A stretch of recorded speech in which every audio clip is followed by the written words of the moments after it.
Earlier this month, NatureServe joined forces with Earth Rangers to launch an exciting family-friendly initiative, the Just One Tree mission in the United States.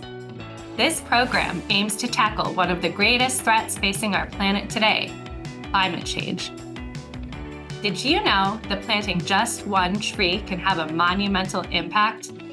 By planting just one tree in your own backyard, you are not only helping animals, but also the planet and yourself. Over 60,000 species of trees on Earth play a crucial role in providing us with food, shelter, medicine, and clean air. Yet, shockingly, 20% of tree species in the U.S. are at risk of extinction. Together, we can make a difference. Through the Just One Tree mission, Earth Rangers and NatureServe are empowering individuals like you to become stewards of our environment. Learn about the vital role trees play in combating climate change and discover which trees are best suited for planting in your area. Download the Earth Rangers app today to sign up for the Just One Tree mission and be part of the solution, because when it comes to saving the planet, every action, every tree counts.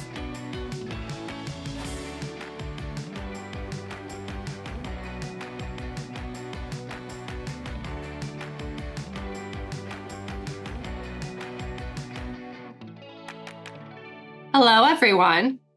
For this month's installation of Conservation Conversations, I'm here with Lori Scott, and we're talking about the launch of NatureServe Explorer Pro.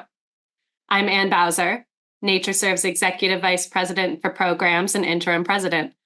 I've been here for almost 3 years, but working on questions related to environmental data, especially citizen science, for a bit longer. Lori is our Vice President for Technology and Partnerships, CIO, and Interim CEO. Lori, would you like to tell us a bit more about yourself? Yeah, thanks, Anne. So I've been with NatureServe for a couple of decades now. And that whole time I've been working on technology. Like you said, I'm our CIO and Vice President for Technology and Partnerships. So I've been through quite a journey along with our technology over those 2 decades. That's an impressive tenure. Can you tell us what you've seen during that time? Well, not to tell any secrets, but on the technology evolution, I've seen a lot of change. You know, that period coincides with a lot of growth in how we do technology. So when I started at NatureServe, we were just starting the transition of how we map information, transitioning from paper maps to GIS. So I got involved in the first version of our information management software that moved that mapping information into GIS. That was back in the early 2000s. Fast forward a decade or so later, and we moved from a desktop GIS to web GIS as those capabilities became more possible. And fast forward again, this year, we're making another evolution, which is moving into the cloud. So moving everything off of servers we manage to the cloud. So we're really excited about that next transition. And who is the we that you're referring to? So the software we build at NatureServe is first and foremost centered around our partners in the network. So NatureServe is the hub of a network of state and provincial partners throughout US and Canada. Regular listeners of the podcast have probably picked up on that fact. But we develop software that helps these partners curate the best information on biodiversity. And we're going to talk about NatureServe Explorer Pro. That's the way in which we're delivering that information out to all of our users. So the we in that equation is very much NatureServe staff and our 1,000 or so partners throughout US and Canada. So what, in a nutshell, is Explorer Pro? So NatureServe Explorer is our flagship application. Web application to get all of this information we've been curating over, 50 years as a network. out to the public. And it allows you to search for which species exist, look them up by, classification and status. But it's never had an interactive map. It's never allowed you to search by the map and really dig into the spatial information in detail. That's where Explorer Pro comes in. So we're extending this NatureServe Explorer system with an interactive map. You can search the map by location, and you can run a report to find out which species occur in that location. You can also dig deep into the details of the distribution for an individual species. And it's a pretty unique system in that we're really sitting on a mountain of data and a mountain of spatial information. And it's the first system that's really helping us get all that spatial information out as widely as possible. So I can access this, right?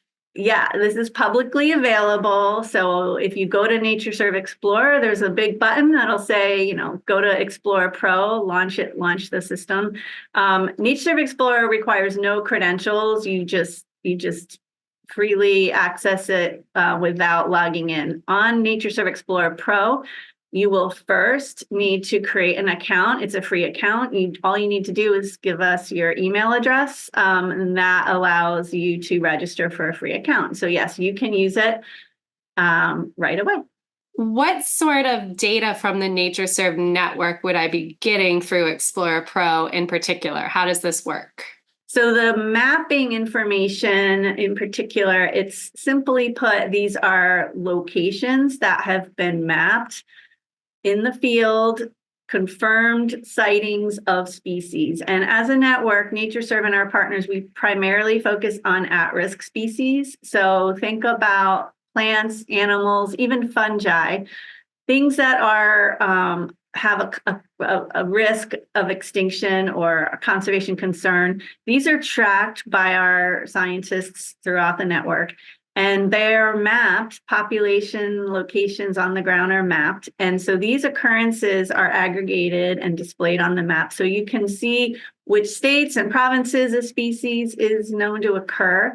And you can see these at different spatial scales. So we share data at different scales, depending on what the partners in the states and province specify. And this is a way that we can share information, for example, at really, really fine scales for species that are considered not terribly sensitive and not at high risk of being impacted by those detailed locations getting out there. But the more sensitive species, we can sort of blur the lines and share them at a coarser scale. And that's actually one of my favorite features of Explorer Pro as a longtime open data enthusiast. I love that NatureServe is managing to walk that line between making information as open and available as we ethically can, while also protecting sensitive species. And we're doing it all in partnership with the network, who are local experts on the species in their jurisdiction.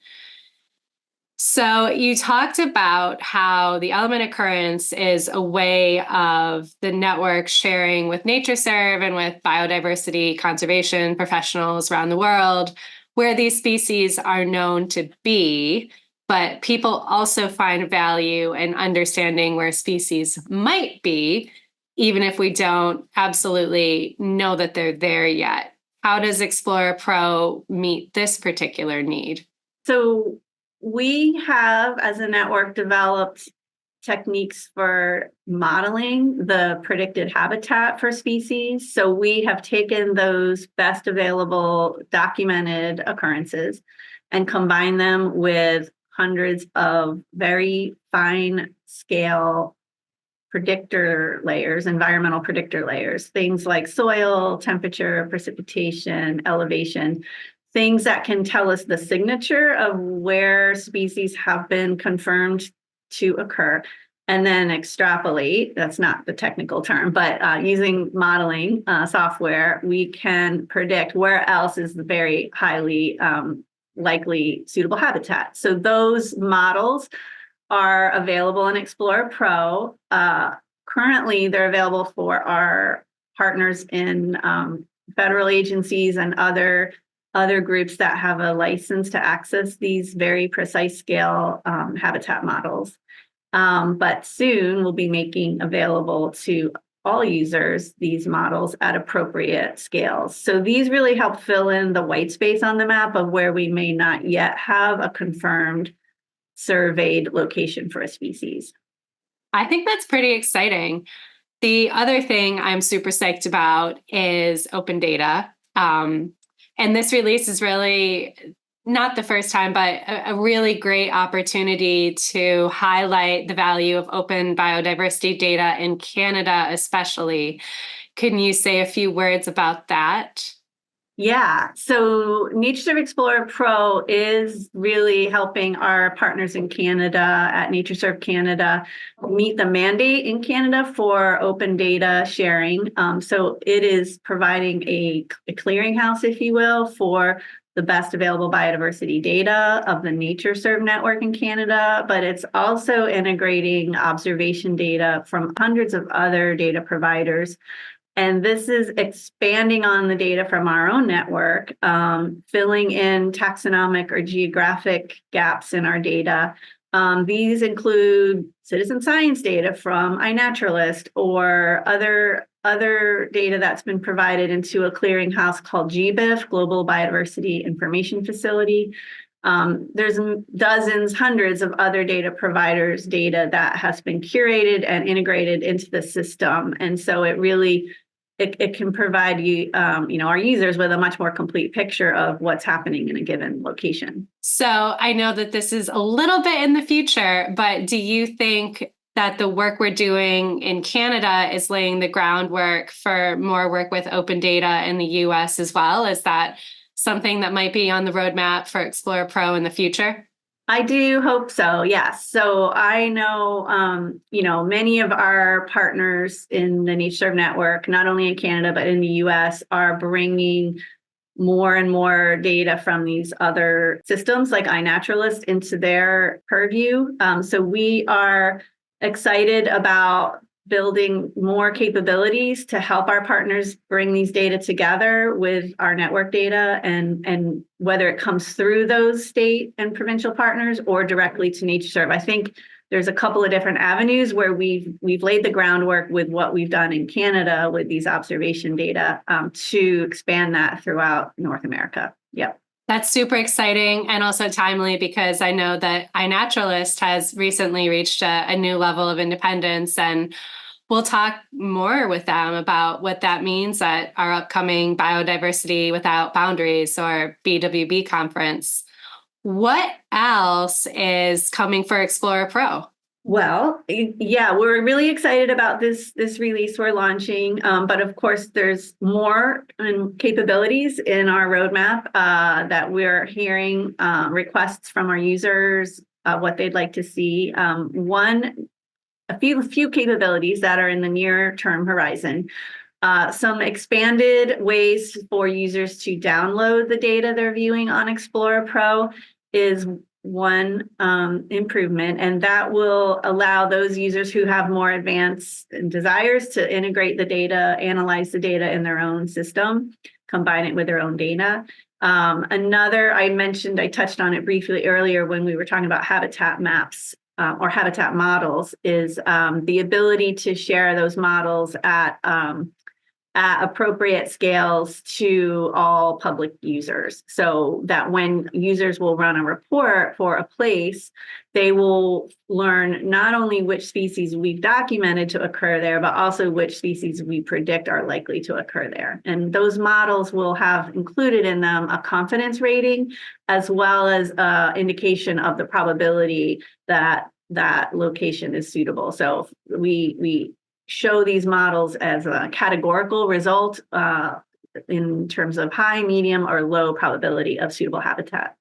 I love that we do this too. Not a lot of people geek out about metadata, but I would imagine that many of those who do might actually be listening to the podcast. And we put a lot of steps in place to make sure that people who access species habitat models also have that contextual information to understand how the model can be appropriately used.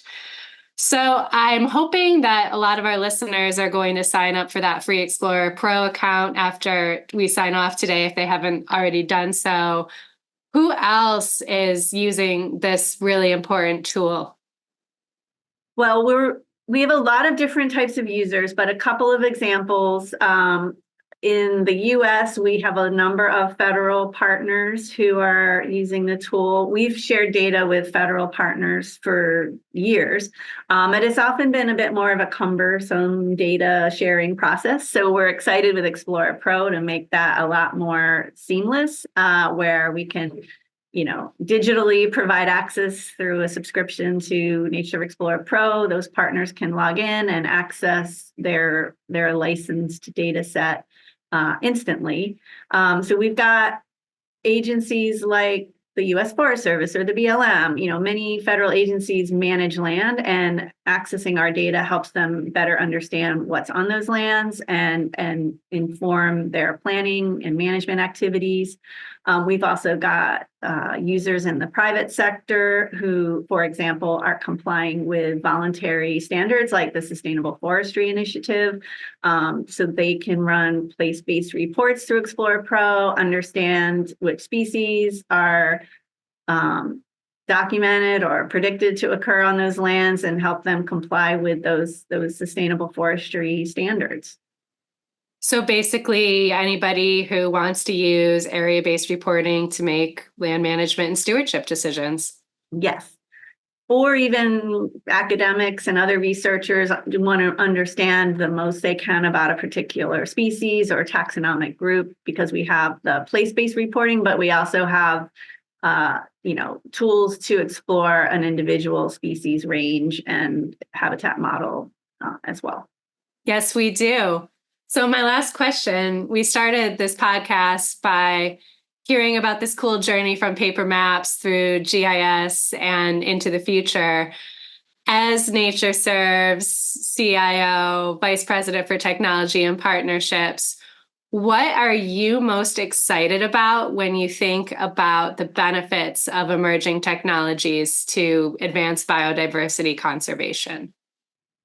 Well, there's a lot of things I'm excited about. I mentioned that we're about to move the last of our systems that are not already on the cloud into the cloud. So that's going to help us just in terms of focusing our attention on making our systems more efficient and not worrying about, replacing hard disks.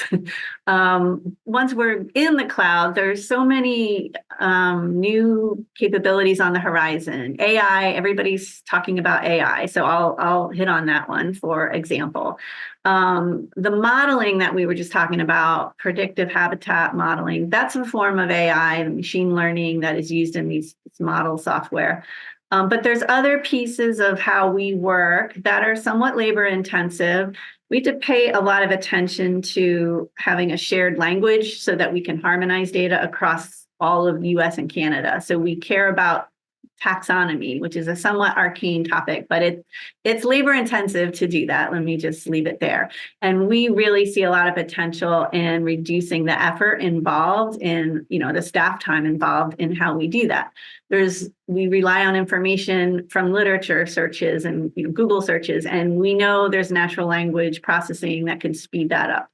Similarly, we work hard to be as accurate as we can on assessing the risk that each species and ecosystem faces for extinction or collapse. So those conservation status assessments, the ranking we do, it's another labor-intensive process.